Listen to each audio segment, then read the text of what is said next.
todo mundo tem alguma imagem do que ele quer ser quando crescer. Mesmo eu, que estou com 62 anos de idade, ainda espero crescer um pouquinho, e ainda tenho alguma ideia do que eu quero ser. Né? Eu penso assim, como é que eu quero morrer? Por exemplo, dia da morte, como é que eu quero que seja? Do que eu quero estar pensando? Né? O que eu vou comer naquele dia? Né? E assim por diante. Né? Então, é um exercício de tipo necológico. Todo mundo tem isto. Quando chega na hora de você dizer isto, você diz outra coisa. Por quê? Porque você vai usar esquemas e estereótipos que estão presentes na linguagem comum, na linguagem do jornalismo, etc, etc.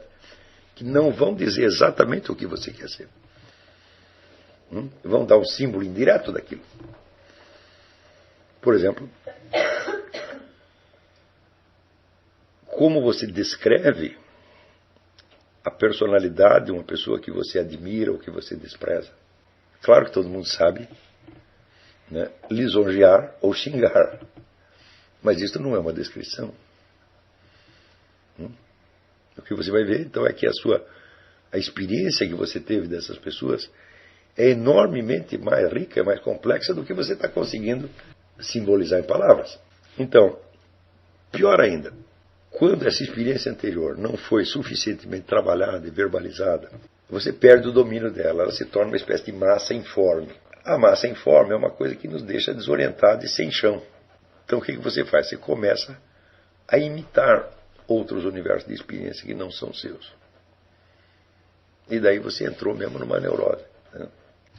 Também é característico desse tipo de situação o fato de que, como o seu aporte de experiência que está sendo colocado no que você escreveu ou disse é pequeno, você conta com o leitor, com uma espécie de compreensão excessiva do leitor.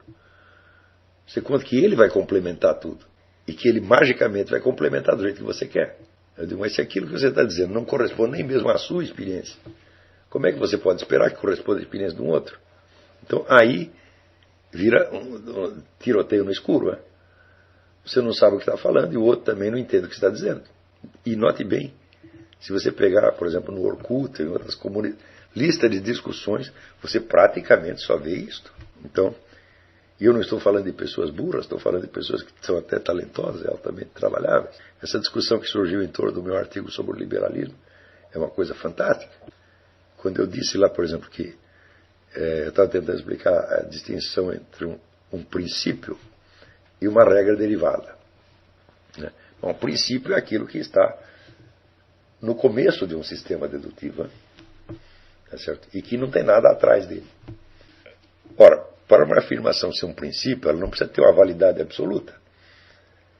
Basta que dentro do sistema, isso é, dentro das deduções subsequentes, você não precisa apelar a novos conceitos para você explicar as dificuldades decorrentes da aplicação daquele princípio. Se você precisar introduzir um segundo conceito, né, então aquilo não é mais o princípio, porque você está apelando a um outro princípio. Então eu dizer que, por exemplo, o princípio do direito à vida é um princípio, porque uma vez que você o estabeleceu, todas as dificuldades e paradoxos que podem surgir na defesa do direito à vida são resolvidas mediante simples desmembramento analítico do mesmo conceito. Mas que, por exemplo, se você colocasse a liberdade como princípio, né, você, na primeira dificuldade que tivesse, você já teria que apelar a um conceito externo. Imediatamente já apareceu um monte de defensores do liberalismo, disseram que eu estava privilegiando a ordem em relação à liberdade. Eu falei, não sou eu que estou privilegiando, é você mesmo. Por quê? Porque isso é uma exigência da estrutura lógica. Você não tem como escapar dela. Né? No instante em que você diz a famosa frase que todo mundo repete, né? A liberdade de um termina onde começa a do outro. Né? Eu digo, bom, se a minha liberdade é limitada pela liberdade do outro, então não pode ser naturalmente, vamos dizer, a minha liberdade que define a do outro, nem a do outro que define a minha. E os limites entre as várias liberdades não podem ser determinados pelo conceito de liberdade. Né? Então, a liberdade é apenas a possibilidade de exercício de certas ações. Tá certo? o que limita a liberdade do próximo não é a minha. Porque senão eu seria o fator determinante da liberdade dele. Então ele não teria liberdade alguma. E a minha, por sua vez, não é determinada pelo outro.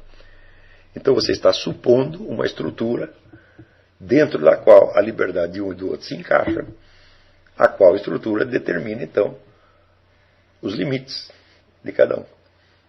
E essa estrutura, por sua vez, não é definida pelo conceito de liberdade. É o conceito de ordem, ou de sistema, ou de hierarquia, ou como queira. Então, você para resolver as questões. Agora, por exemplo, se você disser, temos aqui o direito à vida, em seguida, mas nós temos aí o caso, digamos, da legítima defesa. Não é isso? A legítima defesa limita o direito à vida, fala, não, ao contrário, a legítima defesa decorre, logicamente, do direito à vida. Não é isso? A guerra, mesmíssima coisa. E todos os outros casos, por mais complicados que sejam, é só você pegar o mesmo conceito de direito à vida, né, analisá-lo, ver com os componentes internos, e ali está a solução de todos os problemas. Então, o direito à vida pode ser um princípio de uma ordem moral, jurídica, mas a liberdade não pode. Tá certo? Não porque eu prefira a ordem à liberdade, mas porque a liberdade, por definição, não passa de uma margem de manobra que uma determinada ordem reserva a cada pessoa. Não é isso? Então, é uma questão lógica simples, mas deu um rolo. E assim, praticamente todas as discussões que surgem em torno dos meus artigos são uma coisa assim que, se eu fosse depender daquilo, né, eu me sentiria o sujeito mais incompreendido do universo. Mas eu nunca contei com a possibilidade de que todas as pessoas me compreendessem. Eu falava, se uma ou duas compreender, está mais que suficiente. Na verdade, tem mais de uma ou duas. Aqui, a Juliana Camargo Rodrigues, uma pergunta interessantíssima.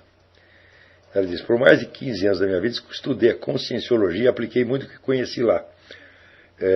No entanto, fenômenos como a projeção astral, onde adquiri conhecimentos posteriormente confirmados por mim, a telepatia inúmeras vezes vivenciada, a clarividência e outras inúmeras vivências que tive, a maior parte delas positivas, tiveram um efeito positivo. Bom, como é que fica essa experiência dentro de tudo que o senhor vem nos ensinando? Bom, em primeiro lugar, toda a experiência existe, esses fatos existem, esses fenômenos existem, já foram abundantemente comprovados. E no Brasil tem um cidadão que fez um repertório monstruoso desses fenômenos de milhares de confirmações, que é o Valdo Vieira, que deve ser com ele que você estudou. Não é isso? Eu acho um trabalho altamente meritório da parte dele, porém, a grande vantagem que você obtém com esse estudo é que você percebe que a consciência humana, de fato, não está limitada a espaço e tempo. Ela penetra além disso. Quer dizer, não tem uma liberdade absoluta fora de espaço e tempo, mas ela tem certas incursões em terreno que transcende o espaço e tempo. Se não houvesse isso, nós nem poderíamos saber o que é espaço e tempo. Quer dizer, se não houvesse esta abertura, tá certo? Nós não poderíamos entender que existe uma moldura de espaço e tempo que, em geral, nos limita, mas nem sempre. Né? Então, eu acho que esses estudos são muito importantes, porém, eles são de um perigo extraordinário. Tá certo? Então, isso aí pode realmente dissolver a consciência de uma pessoa. Porque todos os estudiosos disso são como aventureiros arrojados, né? Que entram na selva selvagem, né? E que podem ser comidos pelo leão, pela loba, né? E, de modo que, ao mesmo tempo, há um grande mérito em quem se dedica a esse estudo. E há também uma advertência, vão com cuidado, tá certo? E lembre, a única coisa que você vai adquirir com isso é a clara consciência de que a sua consciência não está tão limitada a espaço e tempo quanto normalmente se pensaria. Qualquer conclusão que você tirar além disso, você não tem mais justificação. Mas se você queria alguma certeza a respeito disso, bom, você já a tem. Agora, pode ter certeza que o que você estudou lá vai se revelar cada vez mais útil.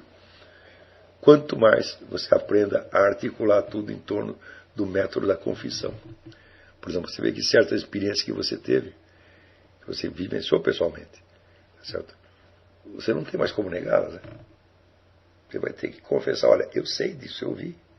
Eu estava lá, eu não sei ainda qual é o nível de inteligibilidade disso.